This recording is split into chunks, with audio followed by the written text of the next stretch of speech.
नमस्कार, मी साक्षी होममेकर चॅनलमध्ये आपलं खूप खूप स्वागत आहे। आज आपण समर स्पेशल एक डिश बनवणार आहोत, म्हणजे आईस्क्रीम बनवणार आहोत। ते पण केळ्याचं केळ्याचं आईस्क्रीम आपण आज बनवणार आहोत आणि त्याच्यामध्ये शुगर साखरेचा अजिबात आपण वापर करणार नाही आहोत। त्यासाठी आपण 2 पिकलेली केळी घेतली आहेत। त्यांना आपण सोलून व्यवस्थित कट करून घ्यायचे आहे। केळ्यांमध्ये ऑलरेडी गोडवा असतोच, त्यामुळे आपण साखरेचा वापर करणार नाही आहोत। ज्यांना साखरेचा वापर करायचा आहे ते करू शकतात।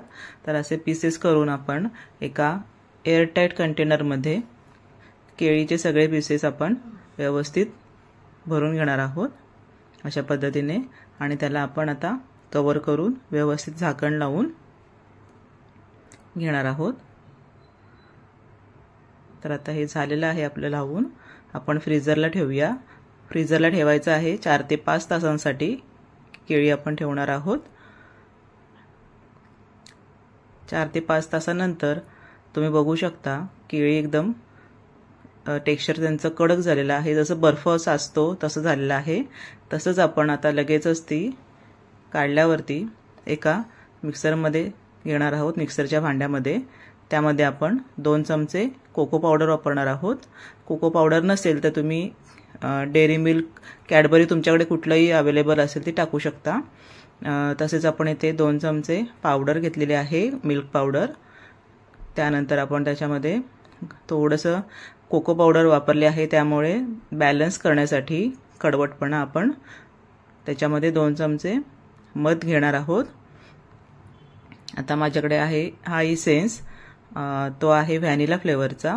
तर मी 2 ते 3 थेंब टाकले। हा ऑप्शनल आहे टोटली, तुमच्याकडे असेल तर टाका, नाही टाकलं तरी चालेल।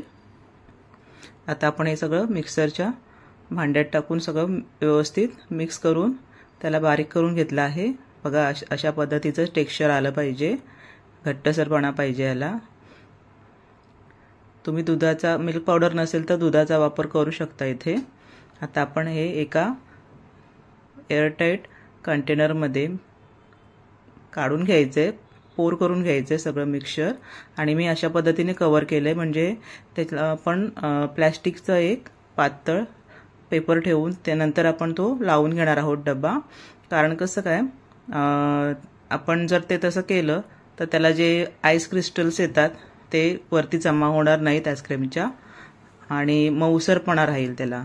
आता आपण हे 7 ते 8 तासानंतर जमा झालं आहे आपलं आईस्क्रीम व्यवस्थित। आता आपण काढून घेऊयात एका आईस्क्रीमच्या बाउलमध्ये, अशा रीतीने काढून घेऊया। तुम्ही बघू शकता किती छान टेक्स्चर आलं आहे त्याला।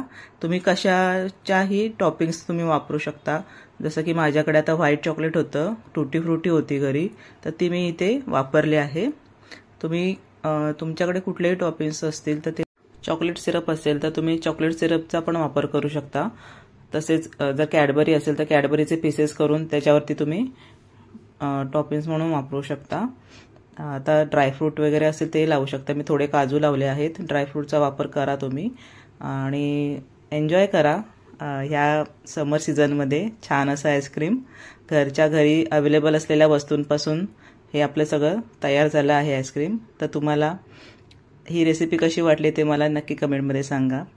थँक्यू।